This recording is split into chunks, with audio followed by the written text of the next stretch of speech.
Buenas noches, soy Melanie Urbina, bienvenidos a Tiempo Después. Muy buenas noches a todo el país, soy Juan Luis Orrego y bienvenidos a Tiempo Después. En esta semana de fiestas patrias vamos a hablar hoy de símbolos patrios. ¿Realmente nos representan de una manera formal o nos emocionan? ¿Para qué han servido históricamente la bandera, el escudo? ¿Realmente son instrumentos útiles para formar el Estado-Nación o aquella comunidad imaginada o inventada que llamamos nación? El programa de hoy es Símbolos Patrios.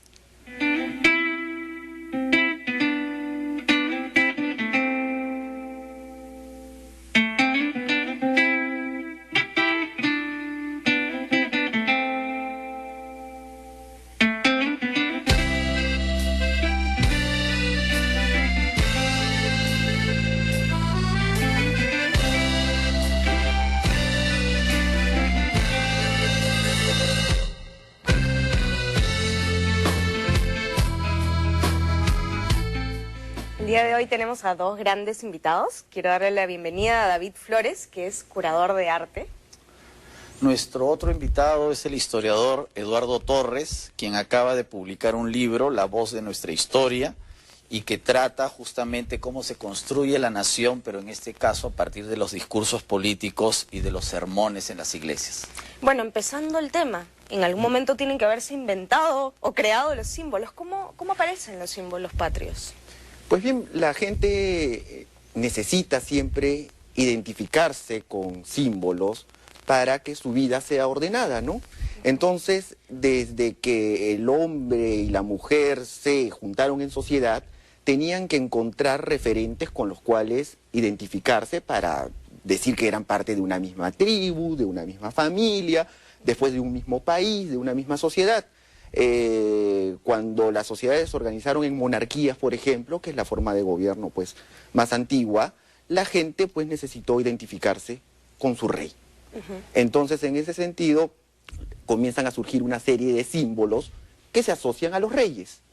Colores que se asocian a los reyes, banderas y escudos que se asocian a las monarquías, a los monarcas, y es así como los pueblos, en primer lugar, se identifican con su rey. Ahora, eso quiere decir que los peruanos, en este caso los que vivimos en este territorio, no conocimos símbolos recién con la independencia, porque durante los 3 siglos del virreinato hubo una lealtad, ¿no? Una identificación con el rey, por ejemplo, a pesar de que la gente nunca lo había visto físicamente al rey. ¿Era una identificación impuesta? No, era, bueno, todas son impuestas, ¿no? Pero cómo la gente, cómo la monarquía española en este caso, ¿no? Hacía para que la gente mantuviera la lealtad al rey. ¿Había símbolos aquí, por ejemplo, en Lima o en Arequipa o en el Cusco en la época virreinal? Pues sí, era una cuestión en verdad de educación, más o menos como tú bien has mencionado, ¿no? O sea, en cierta manera la educación también se impone, ¿no? Entonces, durante el virreinato, por ejemplo, tenía que enseñársele a la gente quién mandaba, y quien mandaba era el rey. ¿Y cómo se enseñaba eso? A través de los símbolos, ¿no? Pero al ser impuestos, digamos, no funciona cuando realmente uno se conmueve ante el símbolo, cuando te lo imponen, ¿no termina siendo al revés? Es que ¿sabes cómo se conmovía la gente? Porque la política estaba mezclada con la religión. Entonces, como Dios ha escogido al rey para gobernar, entonces religión y política son una misma cosa. Claro, y la religión siempre es más emocional, digamos. Es más emocional porque es una cuestión de fe. Claro. Entonces, creer en el rey es una cuestión también... Una consecuencia de creer en Dios. Exactamente. No, literalmente así, exactamente así, ¿no? Entonces los símbolos, las coronas, los cetros, el escudo de Castilla, de los reyes españoles, siempre estaban juntos a los símbolos de la religión. Entonces, era la forma más sencilla que la gente tenía de conocer quiénes eran los que les gobernaban y cómo la sociedad se organizaba y era ordenada, ¿no? Una forma muy inteligente. La evangelización en ese sentido ayudó a que las personas entendieran mucho las cuestiones básicas de la política. Claro. Y los símbolos esenciales, porque cada edificio en la Lima virreinal tenía siempre los símbolos de Cristo y al lado los símbolos, los escudos de la monarquía. Ahora, David, tú que eres curador, ¿no?, crítico de arte, ¿cómo se ve dentro de tu disciplina, de tu quehacer académico, digamos, el tema de los símbolos patrios? Bueno, ¿Cómo lo enfocas? Bueno, coincidiendo con lo que ya se había mencionado, me parece interesante pensar en cómo se ha utilizado justamente este tema de los símbolos como medida de evangelización. Es decir, durante el periodo colonial entran en importancia tantos artistas, pintores en este caso, que se dedican a una labor de transmisión de ideas a través de justamente los símbolos. Y esto es algo que se ha ido repitiendo a través de todo ese tiempo hasta la actualidad, donde justamente los símbolos, o el caso específico ya de los símbolos patrios, son esta fuente inagotable de reinterpretaciones y de hasta posicionar un punto de vista, ponerlo en evidencia. Incluso muchas veces un punto de vista crítico sobre la actual situación del país o sobre el contexto. Entonces los símbolos es esta fuente inagotable para muchos artistas, ¿no? Desde la disciplina de la historia del arte, que es mi formación, mi deformación, hablamos justamente de la idea de cómo la iconografía, o sea, estos análisis iconográficos, cómo es que te permiten ensayar una reinterpretación o una interpretación de una obra de arte, ¿no? A través de esta iconografía y a través de estudiar puntualmente los símbolos que podemos encontrar en las obras de arte. Ahora, y por ejemplo, en ese caso, la semiótica nos ayuda bastante a entender este tipo de iconografía, ¿no? Por supuesto. Realmente en carreras como historia del arte o como estética son primordiales los cursos de semiótica, de semiología, porque te permiten justamente analizar o ensayar una interpretación de las obras de arte, ¿no? Pasando, por ejemplo, hay colegas especializados en arte colonial o en arte precolombino, que hasta un cruce de manos, la forma en que aparezcan unos cortinajes, los tipos de libros que aparecen en una obra de arte virreinal, las disciplinas que aparecen en los libros, en las bibliotecas de fondo, comienzan a decir mucho de, obviamente, la profesión del retratado, la importancia que tuvo en su momento. Se puede resaltar si ha sido, por ejemplo, rector de alguna universidad, independientemente de la cartela que muchas veces aparece en la propia obra de arte. Es a través de los símbolos que se puede seguir o interpretar esta obra. Ahora tú sabes, Melania, que existe un mito, un prejuicio, que seguramente tú lo has visto en la plaza de Armas, la bandera del Tahuantinsuyo. Eduardo, ¿los incas tenían bandera? No, de ninguna manera. Ese es uno de los grandes mitos que todavía nos sigue persiguiendo, ¿no? De que los incas tenían, pues, una bandera, ¿no? Incluso en las láminas Huascarán, claro. en los textos escolares aparece la famosa bandera del Tahuantinsuyo, cuando nosotros sabemos que la bandera es un artículo que trae Europa, América, ¿no? Claro, la bandera, el pendón servía para identificar a los ejércitos durante las guerras europeas, ¿no? Desde la Edad Media, antes. ¿Y entonces cuándo aparece esa bandera? Esa bandera es una creación del indigenismo boliviano durante los años 60, que los peruanos calcan. Y nosotros estamos convencidos de que es una bandera que viene de la época, pues, de Pachacuti, de los incas. Claro, a la gente se le ha convencido, tratado de convencer de que en el Tahuantinsuyo había una bandera. Y hasta un escudo. Y hasta un escudo, ¿no? Claro, ¿no? Lo que pasa es que se ha tratado de aplicar modelos europeos, concepciones europeas a la historia de los incas, lo cual nosotros no debemos incurrir en esa inexactitud, ¿no? Pero si finalmente funciona ahora como un símbolo, más allá de que no haya sido la época en la que dicen que ha sido, ¿no es válido? Es válido, sí, porque ¿sabes? Es cuestionable, no, pero es válido, ¿no? Porque de repente para un historiador claro, si uno quiere ser estricto, puro, claro, o sea, esa bandera no la conoció Atahualpa, por ejemplo, ¿no? Claro. Pero, por ejemplo, los artistas estarían totalmente de acuerdo contigo, porque justamente un símbolo, creo que la riqueza de un símbolo podría estar no en quedarse estático, sino en ser recreado, retroalimentado, para que pueda, pues, ganar adeptos o para que pueda servir como un modo de expresión. En este caso puede ser expresión de reivindicaciones, de decirle a nosotros, a los otros, miren, hay gente que se siente marginada o que se siente olvidada y esa gente tiene una identidad y quiere llamar la atención y quiere llevar propuestas políticas y los símbolos también sirven sirven para eso, sin lugar a dudas, ¿no? Y avanzando un poquito más en el tiempo, los símbolos que conocemos ahora, el escudo, la bandera, el himno, ¿cuándo aparecen? ¿Quién los crea? Pues a ver, si empezamos ¿con qué? Con la bandera, lo primero, ¿no? La bandera, para empezar, los españoles no tenían una bandera. O sea, acá en el Perú, España no tenía una bandera que podría decir esta es la bandera de los españoles, ¿no? Recién ya a fines del siglo XVIII comienza a aparecer una especie de pendón que podría representar a España. Llega San Martín y San Martín necesita que los peruanos se identifiquen con un símbolo, y el primer símbolo que se le ocurre pues es una bandera. El peruano debe tener una bandera e inmediatamente diseña, llama a gente para que lo ayude a diseñar esta primera bandera y lo hace. Y es la bandera... ¿Y eso del sueño? ¿El sueño de San Por Martín? ejemplo, claro, los colores, ¿no? Los colores de dónde vienen. Muchas teorías hay al respecto, ¿no? ¿Por qué el rojo y el blanco? Está la tesis del sueño, ¿no? San Martín se quedó dormido, pues, bajo una palmera en Paracas, y pasan estos pájaros que no me acuerdo cómo se llaman. Las pariguanas bajan desde Ayacucho, desde la laguna de Parinacocha, justamente viene por ese nombre, que tienen pues un color medio rojizo con blanco, ¿no?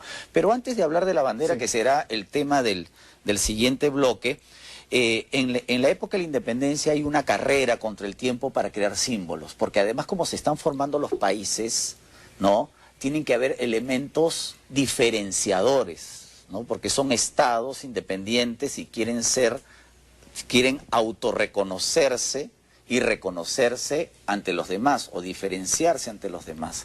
Entonces hay una carrera por hacer escudos, banderas, en fin, ¿no? Tenemos que irnos a un corte. Me suena que San Martín era como un publicista. Más o menos, ¿no? Bueno, regresamos con este tema tan interesante, símbolos patrios. No se muevan.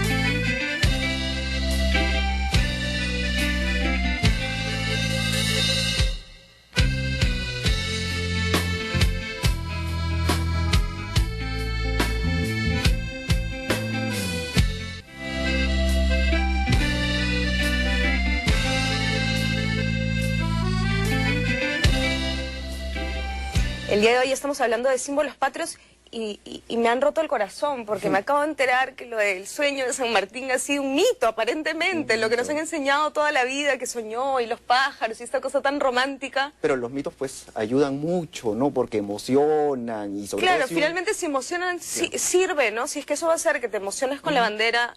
Si un niño lo escucha, como creo que lo hemos escuchado nosotros en primaria, en el nido, pues es bonito, ¿no? Y todavía lo dibujan y lo podemos encontrar en láminas. Pero la historia pues tiene otro cariz, ¿no? En ese sentido. ¿Por qué el rojo y por qué el blanco? Hay varias teorías, tampoco se sabe. La versión clásica que nos contaron, que también es muy lírica, es que es por la sangre de nuestros héroes y por la paz o por la nieve de los Andes, ¿no? Pero tampoco no hay una fuente que nos diga que es así, ¿no? Hay otra versión, que es que el rojo era el color que predominaba en las tropas chilenas que vienen con San Martín, y el blanco es el color que predominaba en los soldados argentinos que vienen con San Martín. Entonces él quiso hacer algo como una fusión aquí en el Perú por la contribución de las tropas. Pero ¿no? digamos que esa versión como que no nos gusta tanto, ¿no? Esa versión no nos gusta tanto, pero creo que no te va a gustar la que te tengo ahora, ¿no? Porque es un poco más realista, en el sentido que parece que San Martín escogió el rojo y el blanco para que los peruanos recuerden los colores de la monarquía española. Porque el rojo y el blanco son los colores de la Cruz de Borgoña, que es un símbolo de los reyes españoles, ¿no? Y como él quería una monarquía para el Perú, ¿no? Quería seguir asociando esos colores, porque todos nosotros sabemos que San Martín, ¿no? Quería una monarquía para el Perú. Ahora, David, desde el punto de vista del arte o de la simbología, ¿no? O de los rituales, la bandera pues es un símbolo casi sacrosanto, pues, ¿no? Y en los últimos años hemos visto algunas escenas vinculadas al lavado de la bandera, que significa una cuestión de limpieza, de dignidad. ¿Cómo funciona eso? ¿Tú lo has investigado? Sí, bueno, justamente el colectivo Sociedad Civil fue el grupo que el año 2000, más o menos entre mayo y junio, se dedicó a hacer estos lavados de la bandera. Es decir, sacar de la bandera toda esa podredumbre, toda esa idea de caos que existía en el Perú de ese momento, ¿no? Era interesante porque se lavó la bandera justamente con jabón Bolívar y San Martín, ¿no? Entonces un poco como que la idea, esta idea cíclica vuelve a rondarnos. O sea que los fundadores de la patria laven de nuevo el orgullo nacional. Y en la pileta de la Plaza de Armas, que es esta pileta barroca, que es, bueno, prácticamente lo único de época que existe en la Plaza de Armas, el único elemento de época, y si bien es cierto, fue una acción que se propuso desde el mundo de las artes visuales, fue una dinámica social que involucró muchas personas, transeúntes, hubo mucha gente de artes escénicas que participó en los lavados de banderas. Entonces, esto fue este elemento donde la gente en la Plaza de Armas, a pocos metros del Palacio de Gobierno, podía expresar esa idea de renovar el país a través de justamente el elemento, a través del símbolo patrio que nos reúne en esta mesa. Acláranos una cuestión, eso de lavar la bandera, ¿de dónde vino? ¿De dónde se inspiraron? ¿En otros países también ocurrieron esos actos? ¿O se lo inventaron ellos? Ya hubo experiencias incluso de algunos miembros del propio colectivo Sociedad Civil con trabajo con la bandera.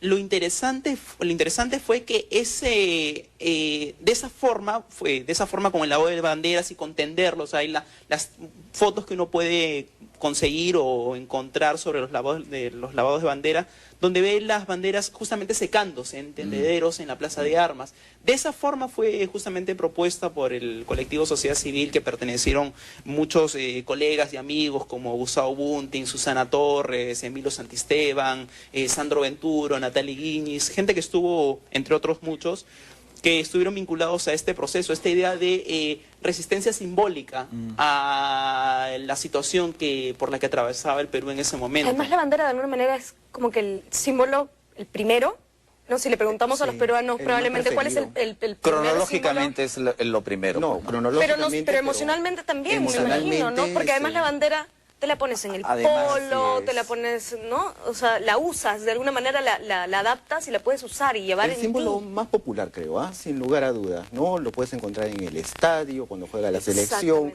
lo puedes encontrar cuando la gente está realmente eufórica y feliz saliendo a la calle con la bandera. Yo quería comentar un temita que se me acaba de venir a la mente, porque ayer regresaba en mi carro y escuchaba todo un debate en la radio de la gente que decía, tiene que ser obligatorio poner la bandera, tiene que ser opcional poner la bandera, y mucha gente decía, no, es una obligación, porque todos los peruanos, yo personalmente siento que si no nace de un verdadero, una cosa, un sentimiento verdadero, eso debe ser algo espontáneo en el buen sentido del término, ¿no?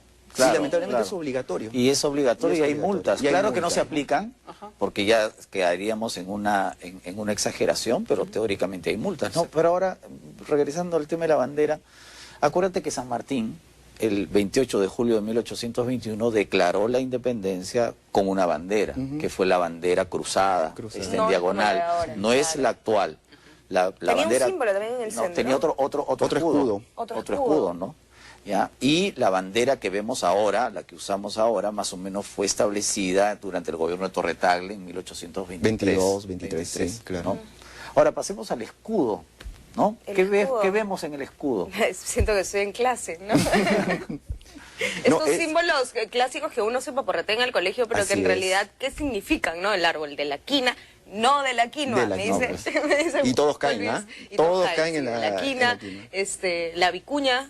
La vicuña. La cornucopia. Que algunos piensan que es una llama también, ¿no? O sea, se prestan algunas confusiones, ¿no? Claro. Pero es una vicuña. Claro. ¿Por qué, Eduardo, el árbol de la quina? ¿Por qué el Perú? ¿Qué es el árbol de la quina? Para empezar. ¿Qué da el árbol de la quina? ¿Qué fruto da? Lo que mencionan es impresionante, porque el primer ejercicio que yo pongo en mis clases universitarias, cuando paso lista, es, le pregunto, ¿qué hay en el escudo nacional? Y las respuestas son impresionantes, no conocemos nuestro símbolo, ¿no? Nuestro escudo. Entonces todos dicen el árbol de la quinoa, ¿no? Y gran error, ¿no? Ese es el árbol de la quina. ¿Qué es la quina? La quina es un árbol cuya corteza sirve para curar las fiebres maláricas y es muy efectivo y se conocía en el Perú desde el siglo XVII. Fue la gran revolución, por así decirlo, científica, ese descubrimiento acá en el país, ¿no? Y coincidentemente aparece en el escudo, no solamente para representar al reino vegetal, ¿no? Sino que ese árbol había servido para curar a los soldados durante las guerras de independencia. Claro, con razón. Entonces, parece que nivel de importancia. Sí, parece que digamos, si hay que modernizar el escudo, probablemente ahora utilizaríamos Yo creo que otro pondrían árbol. comida, el de la ¿no? quinoa, o una papa. Una papa, no sé, ¿no? una planta, digamos que... Claro, ¿por qué? Porque uno ya no se siente identificado tanto con el escudo, ¿no? Sí, pero claro, ahora que me lo explicas, entiendo que en ese momento fue una revolución, ese árbol era la salvación. Además, como bien decía Eduardo, durante las guerras de independencia, sobre todo los soldados del ejército de San Martín sufrieron una serie de fiebres aquí en la costa central. Entonces el único remedio era la quina, o sea, la corteza tiene una sustancia que llamamos quinina, que es muy efectiva contra las fiebres en tiempos de epidemia. Prácticamente es el único recurso con el que se cuenta, ¿no? Entonces, así nos explicamos la existencia del árbol de la quina. Ahora, David, abajo tenemos el oro. ¿Qué cosa significa esto? Bueno, yo quiero contar el hecho de que, y coincido con lo que decía Melania, ¿no? Esa idea bastante decimonónica de los escudos, ¿no? O sea, obviamente se asocian a momentos, a episodios del siglo XVIII, siglo XIX, ¿no? Pero pensar en esta idea de abundancia que existe en la parte baja del escudo, me hace pensar también en muchos artistas como Patricia Bueno, Llosa, que justamente al hablar de la situación en la que se encontraba el Perú en los 90s o actualmente, suprimen el elemento, esta es la cornucopia, y dejan básicamente un escudo patrio vacío de este elemento. Deshuesado. Claro. Deshuesado, afeitado, como diría Gustavo Buntings. Significa esta idea de, bueno, a pesar de la parafernalia que existe alrededor de los elementos, de los símbolos patrios, para los casos prácticos hablamos de una carencia tras carencia en esta idea ya republicana, esta idea criolla del Perú. Ahora, también alguien podría leerlo, el Perú país minero, el Perú mendigo sentado sobre un banco de oro, o sea, tantas lecturas se puede hacer de la presencia, aunque... Claro, a nosotros en el colegio nos enseñaron que era el reino animal, el reino vegetal, y el así reino es. mineral. En el decreto de creación del escudo se menciona eso, las riquezas del Perú. Claro, porque los escudos anteriores evocaban el sol. Exacto. Porque San Martín dijo, he venido al país del sol, por evocar a los incas. Y luego también estaban los Andes. Los Andes, o sea, la geografía, ¿no? El sol, los Andes y el mar. Y el mar. El ¿no? mar tranquilo. ¿No? El mar tranquilo. Pero hay un hilo conductor, pues, ¿no? Geografía, recursos naturales. Además, ¿no? esa idea que siempre se tuvo del Perú durante mucho tiempo, que el Perú era la tierra de la riqueza, del oro, de la plata, de la abundancia. En Europa existía el lema, esto vale un Perú. ¿Y por qué? Porque el Perú era asociado, pues, a muchas riquezas, a la tierra de oportunidades. Una época pues muy lejana, ¿no? Claro, bueno, tenemos que irnos a un corte y cuando regresemos vamos a hablar de otro símbolo patrio importantísimo, el himno nacional.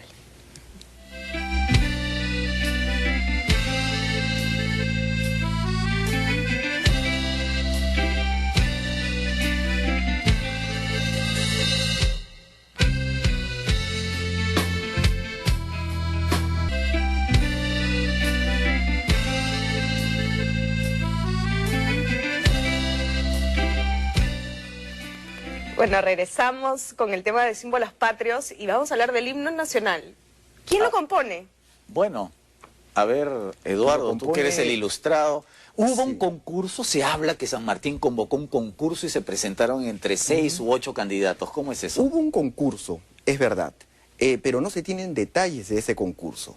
Lo que pasa es que se está viviendo una etapa muy difícil, la guerra está comenzando, Lima está muy alborotada, se presentan músicos, entre ellos Bernardo Alcedo, José Bernardo Alcedo, que es el compositor de la música del himno nacional con letra de José de la Torre Ugarte.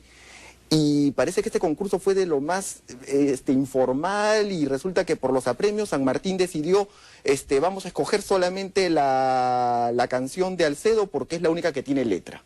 Y entonces, por una cuestión de rapidez, escogió este himno, ¿no? Pero que tiene mucho mérito, porque es un himno, en verdad, pues muy bonito, musicalmente hablando, y con una cuestión que mucha gente no sabe. Quien lo compuso era un mulato. José Bernardo Alcedo era un mulato que le había costado mucho aprender música. Él representaba en verdad las clases bajas del Perú. Entonces nuestro himno, dentro de todos los de Latinoamérica, tiene esa virtud de haber sido compuesto por un músico autodidacta de clases bajas. Es un himno en realidad muy populoso, ¿no? O sea, digamos que no fue compuesto por alguien que perteneciera pues a la academia de la música, digamos, ¿no? No era un académico, sino que hay ese mérito, esa espontaneidad del himno peruano. Ahora, y Rosa Merino, que está enterrada aquí en el cementerio Presbítero Maestro, ¿es verdad que cantó por primera vez el himno frente a San Martín o es otro mito? No, sí lo cantó. Y resulta que lo cantó como debería cantarse el himno, y por eso que nos sale a nosotros tan mal cuando lo cantamos. Es decir, el coro lo canta toda la gente, el Somos Libres, ¿no? Pero las estrofas las tiene que cantar un profesional, porque es muy complicado de cantar. A ustedes creo que les ha pasado, o nos pasa, ¿no? Cantamos el himno y no podemos llegar a las notas altas y nos sale pues un himno llano, totalmente pues atrofiado y hasta monótono, ¿no?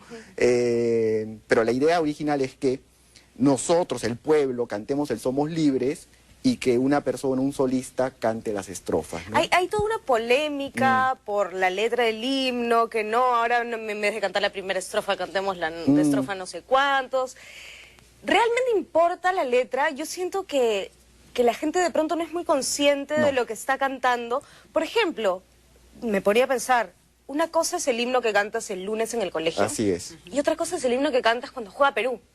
Cierto. ¿No? O sea, la emoción, más que en la letra y en el contenido, está en la situación, ¿no? En la situación, ciertamente.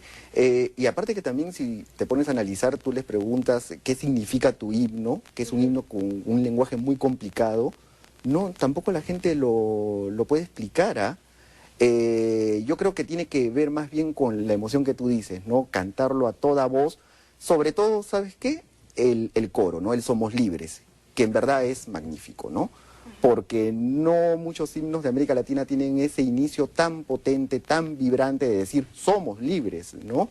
Eso es muy emocionante. Hay un énfasis, ¿no? muy importante por el tema de la libertad, que era el discurso justamente coyuntural, ¿no? De San Martín. Esa idea de creación de Estado, ¿no? David, seguimos derribando mitos, ¿no? Todos los países creen que su himno es el mejor, o el segundo mejor, o el tercero mejor del mundo. ¿Cómo es este asunto? Bueno, creo que todos los que hemos tenido oportunidad de estar en algún sitio fuera del Perú, hemos encontrado a alguien que nos ha dicho, nuestro himno en ese país es el más bello del mundo, o es el segundo más bello después de la Marsellesa. Con la Marsellesa aparentemente hay un consenso planetario, ¿no? Pero después de la Marsellesa es el mío, ¿no? Exacto, y cada país argumenta que su himno es el más bello del mundo. Bueno, esa idea obviamente de patriotismo de cada uno, ¿no? Nuevamente es un mito, pero también es válido y tenemos que creer que es más lindo incluso que la Marsellesa. Es legítimo que cada país piense que su bandera, que su himno son los mejores, ¿no? O por lo menos los más bonitos, ¿no? O la historia más graciosa que alguna vez escuché fue que se estaba enviando una sonda al espacio, a Marte específicamente, donde se estaba incluyendo un grupo de canciones de todo el planeta Tierra. Y en ese país decían que estaban incluyendo el himno, la Marsellesa y el himno de ese país. Claro, o sea, estaba Bach, estaban los Beatles, y estaba el himno de ese país, ¿no? Como una muestra de la civilización humana. Eduardo, la letra ha variado. Se ha intentado variarla porque creo que a principios del siglo XX incluso hubo un proyecto por cambiar toda la letra del himno. Lo que sí es verdad es que el largo tiempo no es del autor de la letra, de José La Torre Ugarte. El largo tiempo se metió en 1850, nadie sabe cómo, pero desde 1850 apareció como una expresión popular. La gente quería cantar Claro, pues, ese largo tiempo. Ese Así es el que cantamos. Ese Sí, es el que sí. cantamos así. Pero originalmente no había largo tiempo. No. Y por eso es que querían cambiar, que Por cantemos eso, ahora otra estrofa. en La vez de- última, ¿no? La última. Pero si nosotros lo vemos como tú lo quieres ver, pues, y con lo cual yo también estoy de acuerdo, la gente quiere cantar el largo tiempo. que conoce. O sea, se metió en algún momento de la historia esa estrofa y está desde 1850. Imagínate, la cantó Miguel Grau durante la guerra con Chile, durante todos los grandes problemas que hemos tenido, ese largo tiempo ha estado ahí, ¿no? Y como que la gente se identifica con ese largo tiempo, el peruano oprimido, porque también hay que reconocerlo, no estamos pues muy bien tampoco, ¿no? Y esa combinación que hay entre el largo tiempo y después el optimismo del Somos Libres, me parece un efecto dramático pues maravilloso, ¿no? Bonito, porque ya después las otras estrofas son más complicadas, anodinas, no tienen una potencia, en cambio el largo tiempo se puede cantar con sentimiento, con... Es un aguijón al nacionalismo. Es un aguijón al nacionalismo porque no todo debe ser bello y triunfante pues en esta vida, ¿no? Además, hay que agradecer que tenemos letra, porque hay países como España que tienen el gran problema, ¿no? Que tienen himno, pero solo música. Así Y es. cuando los deportistas españoles, por ejemplo, se presentan en un estadio, en Ay, eso lo no, vi no, claro no en el pueden, partido, no cantan. ¿verdad? Y se sienten frustrados porque mientras los demás cantan, ellos no pueden cantar. Porque tu única manera de participar en el himno Claro. es cantando. Es cantando, no escuchándolo. eres un espectador nomás, ¿no? Claro. Y regresando un poco a esta idea de largo tiempo, es interesante cómo se ha utilizado por muchos artistas visuales también. O sea, hay un proyecto que se llama, hay un colectivo que se llama Colectivo El Colectivo, que utilizó justamente la escarapela, otro símbolo patrio, con las patitas alargadas, donde en un lado tenía largo tiempo el peruano oprimido y en la otra patita tenía algún discurso, ¿no? Y el Perú se sigue cayendo a pedazos, o el Perú lo siguen vendiendo, o la inflación, tal cosa. Entonces, fue interesante porque este colectivo se subió a los micros el 28 de julio a ofrecer tal cual alguien que vende golosinas. Decía, en esta oportunidad te vengo a traer esta escarapela que te trae un mensaje, cuánto te vale, cuánto te cuesta, tu voluntad, ¿no? Entonces fue una dinámica que se dio y que este colectivo, que son chicos jóvenes egresados de Bellas Artes, lo hicieron por unos 3 años. Pero el himno y específicamente esta parte de largo tiempo, es interesante todo lo que ha generado, o sea, a nivel de representación nacional o ya desde lo particular, desde lo individual, todo lo que ha implicado. Y musicalmente Claro. también ha habido, yo he escuchado alguna versión del himno nacional, pero hecha así, rockera, pesada. Sí, claro. ¿Eso vale? Es válido. También vale, digamos. Debería- Hay gente que me imagino se va a ofender, se ofendería. Por supuesto, ¿no? Yo creo que debería ser válido. Pero en el Perú, que es un país tan conservador, pues el gran Genera error que cometemos es que los símbolos se transforman casi en símbolos religiosos y eso no puede pasar, ¿no? O sea, se vuelven intocables. En Estados Unidos, mira cuántas versiones salen de su propio himno, cantadas pues por los grandes rockeros y todo lo El demás. Super Bowl. En el Super Bowl, Claro. cuando contratan al cantante de moda para que él interprete el himno. O Hendrix tocando el himno de Estados Unidos con la guitarra, ¿no? Una versión paradigmática. Eso debería hacerse más en el Perú, ¿no? Acá en el Canal 7 creo que a las 12 de la noche lo tocan en versión tondero, ¿no? Cosa que me parece pues muy bien, ¿no? En versión marinera, tondero, no lo sé. También hay momentos emocionantes, ¿no? Por ejemplo, no sé si han ido ustedes al cine un 28 de julio. Antes de comenzar la función, Cuando yo estaba chico, tocan el himno nacional. sí, yo me No acuerdo sé, cuando sí, estaba sí, chico, sí, en emocionantísimo. los cines, en 28 de julio y el 29 también se tocaba el himno y la gente se paraba antes de ver la película. es. Ah, eso no lo había visto. Eso Yo no lo hace había 2 escuchado años nunca. me pasó eso. Fui al cine, iba a empezar la película, tocaron el himno nacional y todos nos pusimos de pie a cantarlo. Qué emocionante. Y una cosa espontánea y nadie se quejó, No. ¿no? Nadie cuestionó la idea del himno, ¿no? Además, el himno hay que entenderlo en su propio contexto porque cuando uno viaja y escucha el himno del país en su lugar, lo aprecia mejor y uno también se emociona. Claro. Así no sea Totalmente, el claro. tuyo, ¿no? Tú lo ves el himno en su contexto o cuando los peruanos, por ejemplo, lo cantan en el exterior, ¿no? Así Cuando es. izan la bandera Ahí peruana. creo en que algún- todos los símbolos se potencian cuando uno no Todo, está en su todo. país, ¿no? Cuando uno sale, todo lo que tenga que ver con el Perú te emociona más, ¿no? La comida. La comida. A mí me pasó algo que fue interesante, de que en Valparaíso, que está el Museo de la Armada, hicimos una visita guiada por una visita académica que tuvimos, pero hicimos una visita guiada y el marinero que hacía esta visita nos enseñó la bandera que había estado en el Huáscar. Y estaba ahí, bueno, muy bien cuidada, y nos dijo, bueno, aquí está la bandera del Huáscar, y obviamente sabía que en ese grupo habían varios peruanos, y dijo, aquí está la bandera del Huáscar y está muy cuidada como tiene que ser, como siempre tiene que estar, ¿no? Entonces fue interesante porque pese a la cercanía o no que uno pueda tener con los símbolos patrios, fue muy emocionante ver, escuchar, sentir esa escena, ¿no? O sea, el elemento patrio de a lo que ahora es un trofeo de guerra exhibido de esta forma, ¿no? Y claro, encima con estas palabras. O cuando este alpinista peruano que creo que subió hasta el Everest, casi llega. ¿no? O casi llega al Everest, ¿no? También fue con la bandera peruana, ¿no? Bueno, tenemos que irnos a un corte y regresamos para hablar de los nuevos símbolos patrios.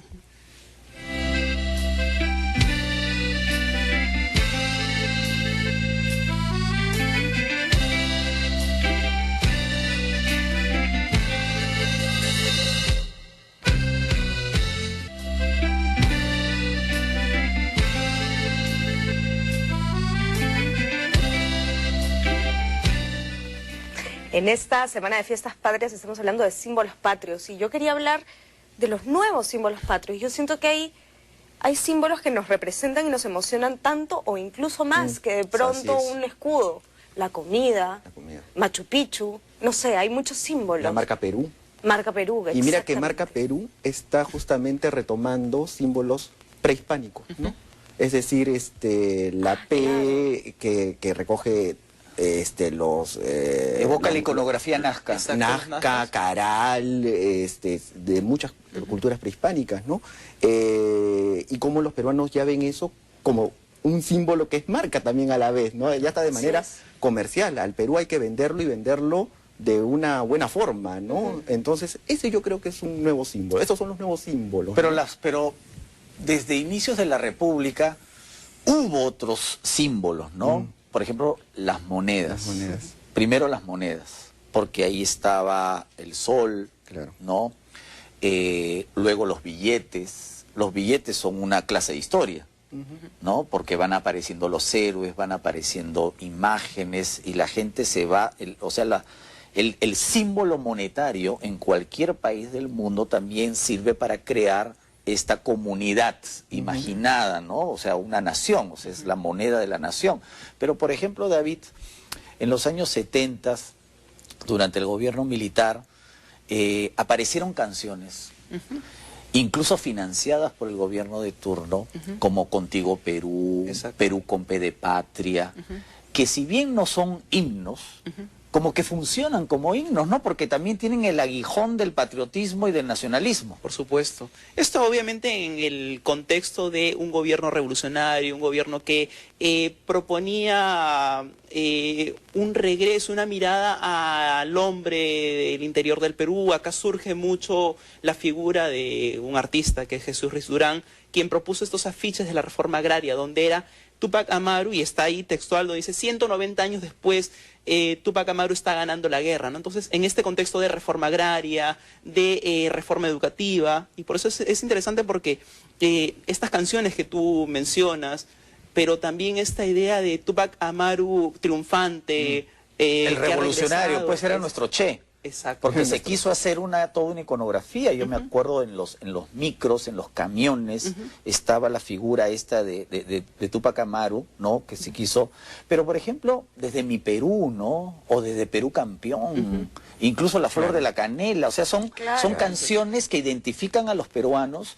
Y acuérdate que al Sambo Cabero, a Óscar Avilés, las colonias de los extranjeros los invitaban para que les canten en vivo Contigo Perú, ¿no? Ellos fueron contratados por como bien has dicho, por el Estado peruano. Claro, a Augusto Polo Campos lo contrató el Estado peruano para que componga estas canciones. Pero, por ejemplo, hay que ver si hacemos una especie de competencia entre esas canciones, en verdad, logran ese cometido de identificar a la gente. Por ejemplo, me pongo a pensar en La Flor de la Canela.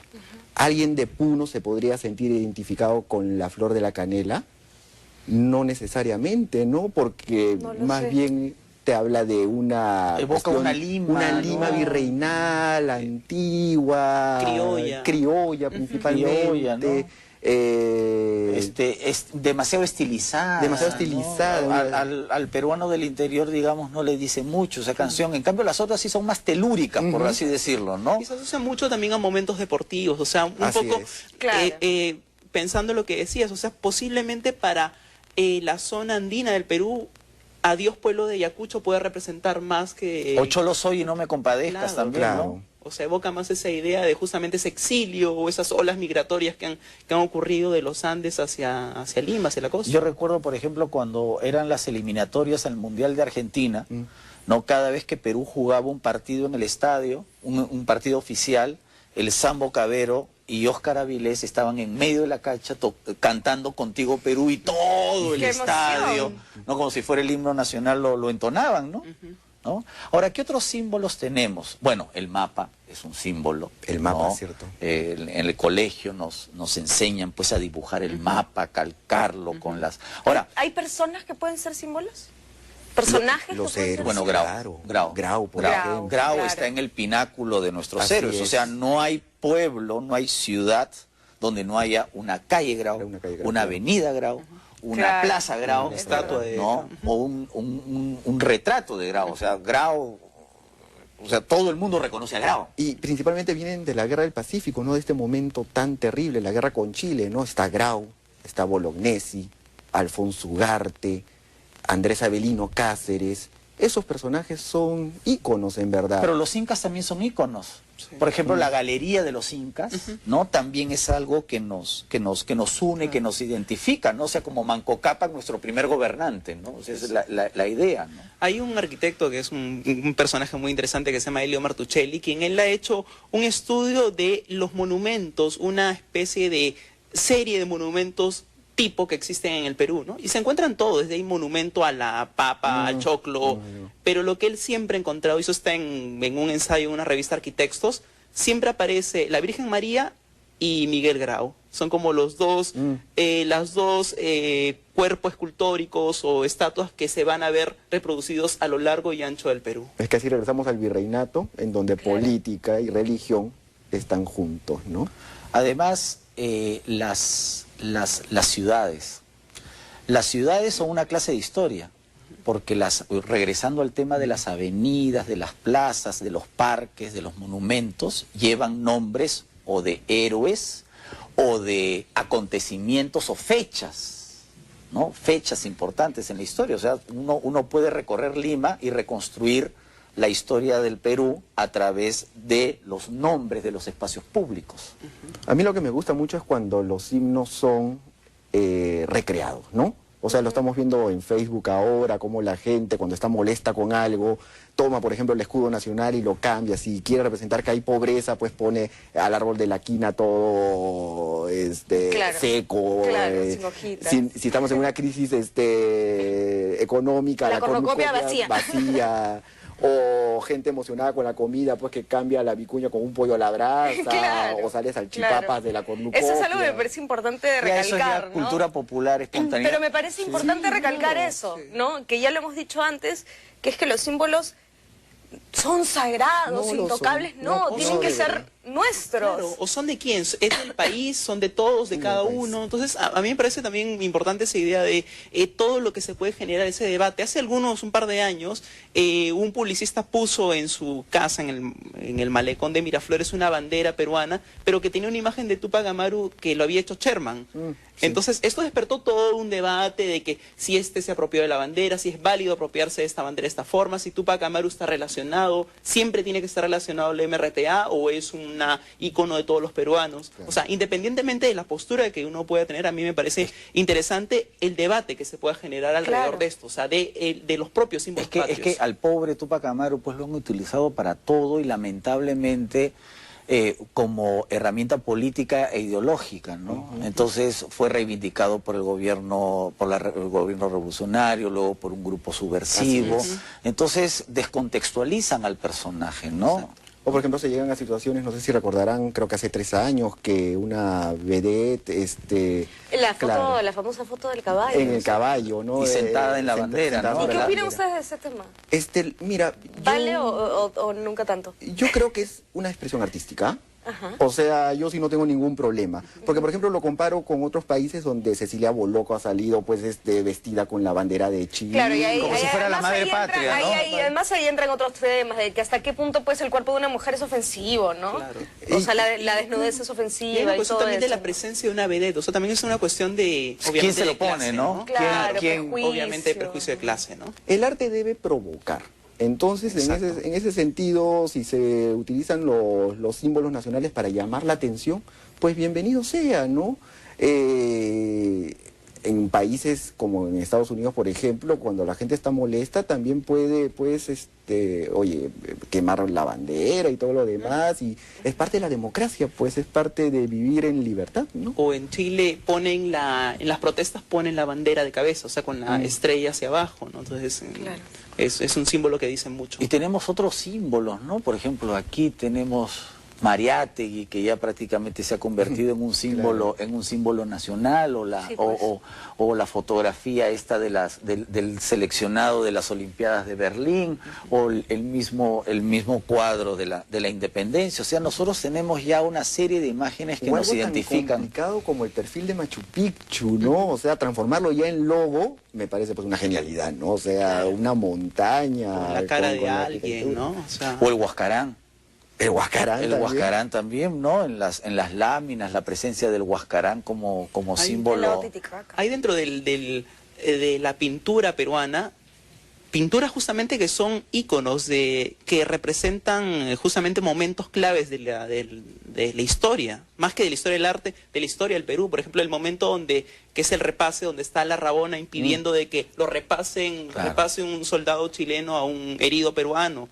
Es una imagen difundida no solamente por las láminas Huascarán, sino por todo el inconsciente colectivo, o la juramentación de la independencia. O el desbarrancamiento de Alfonso Por Ugarte en el supuesto. Morro, ya son... Ese desbarrancamiento idílico, ¿no? Que bueno, queda todavía saber qué tanto fue de esta manera, O ¿no? por ejemplo, cuando en algunos canales de televisión, yo creo que me parece legítimo, no lo critico, ¿no? O sea, pasan pues los goles de la selección peruana en momentos eufóricos, ¿no? En momentos históricos, ¿no? O sea, ya prácticamente los goles de Cubillas contra Escocia se han convertido pues en otro símbolo nacional, ¿no? Claro.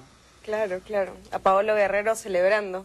También. O a la selección pues cuando Pero ahí de dice- vóley, en el vóley, y tenemos también íconos deportivos, ¿no? Que ya son Claro. parte de la Nuestra selección simbología de nacional vóley, y es que verdad. algunos hasta viven hasta hoy, ¿no?